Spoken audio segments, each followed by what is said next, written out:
Merhabalar, Egzotik Karıncam kanalıma hoş geldiniz. Bugün sizlere cırcır böceklerinin bakımını, beslenmesini ve üretimlerini anlatacağım. C- Bilimsel ismi, yani benim beslediğim cırcır böceğinin bilimsel ismi Acheta domestitus. Kahverengi ev cırcır olarak da geçiyor. Zaten Latince adını alta yatarım. Telaffuzu zor çünkü. Aslen Güneydoğu Asya'ya özgü olduğu düşünülmekte. 1950 ile 2000 yıllar arasında ise canlı yem olarak üretilmiş evlerde ve hobiye kazandırılmıştır. Ayrıca Japonya, Çin gibi ülkelerde evcil hayvan olarak da beslenebilmekte. Popüler bir canlı yem, yine özellikle yurt dışında daha popüler. Mesela kristal gekoların en sevdiği canlı yemlerden biri cırcırlar. Çekirgeler gibi zıplayabiliyorlar ayrıca. 40-50 santim kadar zıplayabiliyorlar. Tanımlamalarına gelecek olursak ise kahverengi gri bir renkleri var. O renk arası. Boyunları halkaları var. Uzunlukları 16 ila 21 mm arasında değişiyor. Dişiler ve erkeklerdeki fark olarak ise dişilerde yumurtlama borusu bulunuyor. Erkeklerde bulunmuyor. Omnivorlardır. Yani hem etçil hem otçullardır. Yemek olarak da her türlü meyve sebzeyi yerler. Havuç, marul, elma, kabak, maydanoz, yapraklı yiyecekler, ot filan hepsini yiyeceklerdir keyifle.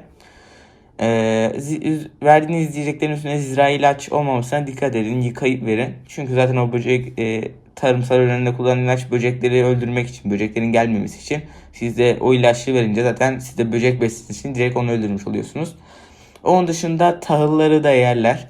Her mısır unu, kepek unu, yulaf gibi tahılları da yerler. Burada zaten görüyorsunuz. Hazır bir yem var. Ben bunu hazır almıştım. Şöyle göstereyim paketli. Siz de bunu zaten alabilirsiniz. Önceki kargo açılımında bunları açmıştık. Cırcır börekleriyle beraber. Onu da yukarı koyarım, izlersiniz. Böyle hazır yemlerde kullanabilirsiniz. Altına koyduğunuz yataklığı da yiyecektir. Beyaz un dışında her türlü un ve tahılları kullanarak bir yataklık hazırlayabilirsiniz. Çünkü beyaz un küfleniyor. Ama yataklığa gerek yok. Ben zaten koymadım yataklık. Onun dışında kedi köpek maması da yerler. Protein olarak. Kendi ölülerini de yerler. Ama çok protein ağırlıklı beslerseniz, şu an ötüyor duyuyorsunuz. Çok protein ağırlıklı beslerseniz ömürleri daha kısa oluyor ama daha hızlı büyüyorlar. Ben genel olarak çoğunlukla havuç veriyorum ve şu yemlerini hep önünde tutuyorum. Bu yemi de çok seviyorlar. Su ihtiyaçları için de zaten verdiğiniz meyve sebzelerden su ihtiyaçlarını karşılıyorlar. Verdiğiniz meyve sebzeleri günlük olarak değiştirdiğiniz zaman hem küflenmiyorsunuz hem meyveler taze kalıyor. Ama onun dışında bir su kabı da koyabilirsiniz. Ayrıca şurada gördüğünüz gibi su jeli var. Şöyle göstereyim. Burada. Bu da normal meyve sebzeyi koyuyorum. Burada tahıl yemi var. Burada da su içerdiği için su jeli var. Bunu şöyle 15 dakika kadar, normalde böyle oluyor. Suya koyduğunuz zaman şişiyor. 2-3 gün kadar burada ondan su ihtiyaçlarına gidebilirler. Ayrıca su fıs da yapabilirsiniz. Su kabı da koyabilirsiniz. Ama su ihtiyacı için bir şeye gerek yok. Zaten verdiğiniz meyve sebzelerden su ihtiyacını karşılayacaklardır. Yataklığa gelince ise yataklık zaten dediğim gibi zorunlu değil. Peçete de koyabilirsiniz. Normal un karışımı da koyabilirsiniz. Hazır yataklık olur. Hatta torf da koyabilirsiniz. Çünkü zaten torf uyumluyorlar. Ona birazdan geleceğim. İdeal yaşam sıcaklıkları ise 26 ile 32 derece arasındadır. 20 derecenin altı ve 35 derecenin üstünde bunlar için ölümcül olabilir. Yaklaşık ömürleri 3 aydır diye okudum. Başka ülkelerde ayrıca bunların unun da kullanılıyor. Avrupa Birliği'nde sanırım daha yeni bu yasal oldu. Ürünlerde kullanılabiliyor diye biliyorum, birçok ülkede bunun unu. Yani insanlar da tüketiyor. Şimdi üremelerine gelecek olursak, zaten üremeler için şurada gördüğünüz gibi, hemen döndüreyim. Arkadan da ötüyor. Şöyle ben bir kaba torf doldurdum. Yani bir toprak doldurdum bir kaba. Şöyle hemen burada torfumuz var zaten. Siz bir kaba böyle torf doldurduğunuz zaman, ki direkt altına da serebilirsiniz. O size kalmış. Ve onu sürekli nemli tuttuğunuz zaman, sürekli fısfısladığınız zaman oraya yumurtacaklar. Yumurtalar da yaklaşık 3-4 gün kadar bir sürede, yanlış hatırlamıyorsam, emin değilim, çıkıyorlar. Çok küçük hale NP diyor. Onu da aşağı yazarım, telaffuzum çünkü zaten çok kötü. NYPH gibi bir şey olması lazımdı. Çok küçük oluyorlar gerçekten. Sonra büyüyorlar. Yani 2 santime kadar ulaşabiliyorlar. Sürekli ötüyorlar, zaten duyuyorsunuz, ama ben şahsen çoğu yerde işte kanatlarını kessin, yok erkekleri tutmayın falan diye şey yazmışlar. Ama ben şahsen hiç rahatsız olmuyorum. Şurada şu an bir tane görmediğiniz ama hareket etti. Ben seslerinden hiç rahatsız olmuyorum. Hatta bence gayet de güzel bir sesleri var. Ben ama şu an 20 tane falan olduğu için beni rahatsız etmiyor olabilir. Belki 100 tane falan varsa sizde cırcır, o zaman rahatsız olabilir. Ama dediğim gibi daha az sayıda varsa 20-30 tane rahatsız edeceğini sanmıyorum. Zaten soğukta pek ötmüyorlar. Şu an kış olduğu için üremeyi de kestiler. Ötmüyorlar da. Şu an orada geziyor, görüyorsunuz. Ötse bile daha az ötüyor. Sıcaklarda daha fazla ötüyor yani. Dediğim gibi şu an çok soğuk. Tabii çok öldürecek kadar soğuk değil ama şu an biraz daha hareketsiz ve cansızlar, üremiyorlar ev soğuk olduğu için. Isıtıcı pet ve benzeri bir şeyle zaten sıcaklığı sabit olabilirsiniz. Şu an 22-23 derece. O yüzden üremeyi kestiler. Onun dışında yumurtalar yaklaşık 30 derecede çıkıyor zaten böyle bir kaba koyduğunuz zaman. Nemli ve 30 derecede yumurtalar 2-3 günde çıkar. Üretimi diğer canlı yemlere göre un kurduna, tartaraya ve benzeri bir tık daha zor, ayrı bir şeyde falan çıkarttığınız için. Ha bir de şey var, yavruları genellikle benim baktığım hep ayrı yerlerde çıkarıyorlar. Bu kaba yumurtluyor, yumurtalar zaten görülebiliyor. Şöyle ya, burada uzun ince çubuklar oluyor, onun fotoğrafını da koyarım. Kış olduğu için şu an üremediler ama ben zaten gördüm daha önceden, ürediler yani. Şu an kış olduğu için kestiler hemen. O kaba ayrı yerde alıyorlar, çıkartıyorlar sıcakta. O başka kapta büyütüp tekrar yetişkinlerin olduğu kaba koyuyorlar. Ama ben öyle bir şey yapmadım. Şu an yavrular da yetişkinler de beraber burada takılıyor. Oradan çıktı aynı sıcaklıkta, hiç artı bir şey yapmadım. O kadar da zor değil yani. Belki verimi daha düşük olmuştur. Öyle yaparsanız daha fazla yavru edersin ama bir sıkıntı görmüyorum ben şu an. Şu an yem kabının üstünde geziyor. Bilmiyorum görüyor musunuz ama. Girdi arkaya. Ben bile kaçırdım. Dediğim gibi saklanmalığı için zaten şöyle yumurta bölü, tuvalet kağıtları, havlu kağıt ruloları kullanabilirsiniz. Yakalamaksa biraz zor olduğu için havlu kağıt rulosunun içine sokunca tersten vurun, kavanoza düşürüp hayvanınıza verebilirsiniz. Her türlü hayvan çok sever cırcırı. Krisit gekolar falan da zaten en çok seven hayvanları. Tarantulalarınız, sakallı ejderler, kertenkele türleri, hatta bazı yılan türleri, böcek yılan türlerin, kaplumbağalar falan hepsine verebilirsiniz. Yurt dışında daha popüler cırcırlar. Ülkemizde bir tık daha az kullanılıyor. Nedense. Ama onun dışında güzel canlı yemler. Ben ötüşlerinde de zaten genelde erkekler daha çok ötüyor. Dişiler de ötüyor ama galiba. Tam emin değilim ama ben dişiler de öterken gördüm yani.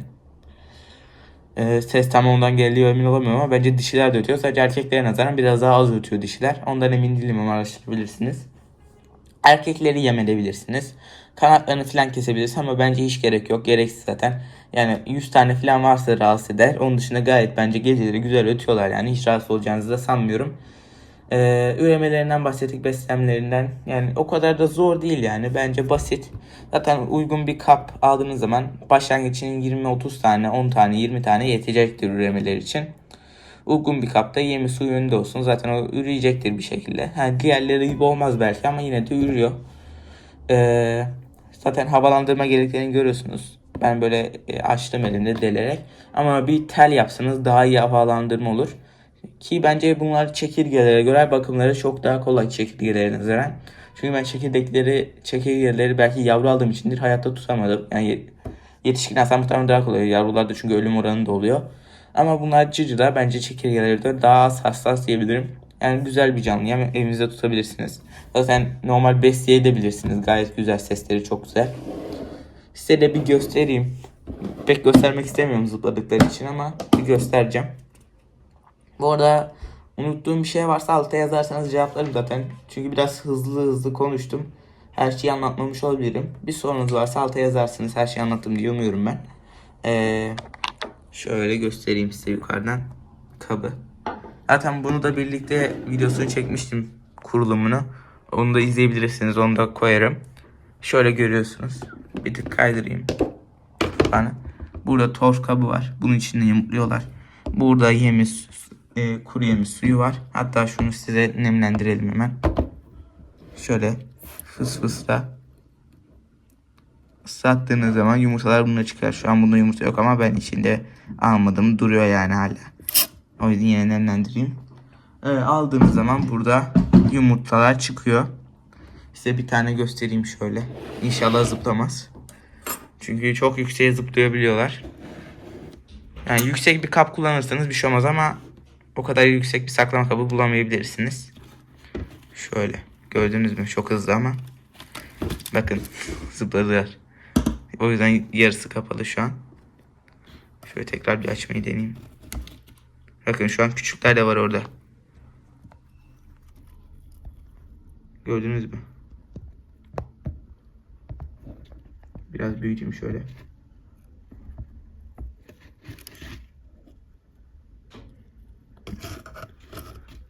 Ben şundan da kaldırayım.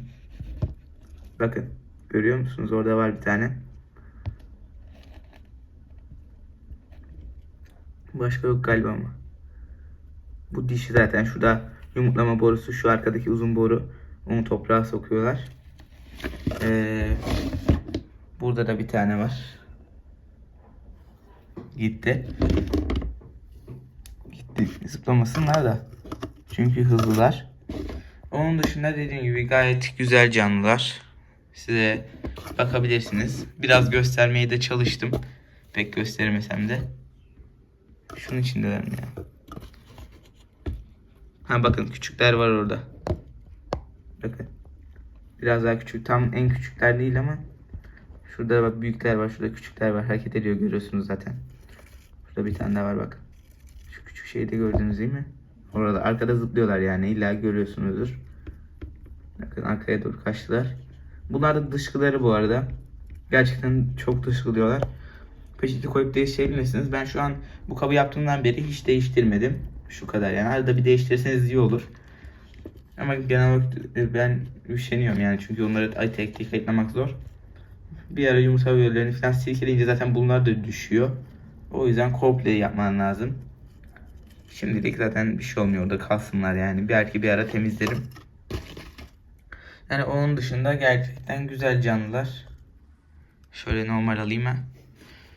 Her şeyden bahsettim zaten. Her türlü meyve sebze yerler. Bir sorununuz varsa aşağı yazarsanız cevaplarım. Burada güzel güzel yiyorlar. Bu aldığım yemi de gerçekten çok seviyorlar, bu kuru yemi. Her şeyi yiyorlar yani. Önüne bulundurun. O sizce şey olur. Bir sorunuz varsa yazın. İzlediğiniz için teşekkür ederim. Görüşmek üzere. Hoşça kalın.